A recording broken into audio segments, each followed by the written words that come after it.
Pinagpala ang mga gumagawa ng paraan para sa kapayapaan sapagkat sila ituturing ng mga anak ng Diyos. Isa sa sign na anak ka ng Diyos, hindi ka mahilig sa gulo. Amen ba tayo dyan? Amen. Ang mga tunay na anak ng Diyos, hindi yung gusto ng away.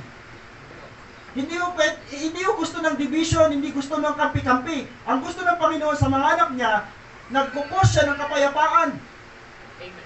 Okay, sa English sabi dyan, blessed are the peacemaker. Ikaw dapat to, ako dapat to.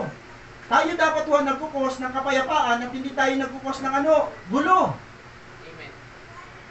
Amen o? Sabi dito, those who promotes God's message of peace through Jesus the Messiah will receive the ultimate reward of being called sons of God. Yan ang pinakamatindi natin yung reward sa Diyos. Yung tawagin ka ng Diyos na anak niya. Ang anak ng Diyos, ang sabi ng Biblia, ang anak daw ng Diyos ay gumagawa ng paraan sa kapayapaan. Sa ipagkakasundo, magpupos ka ng daan para ang taong na wala sa Diyos, pupunta sa Diyos. Amen. Ang mga Christian ang dapat umaakay sa mga tao sa labas papunta sa Panginoon.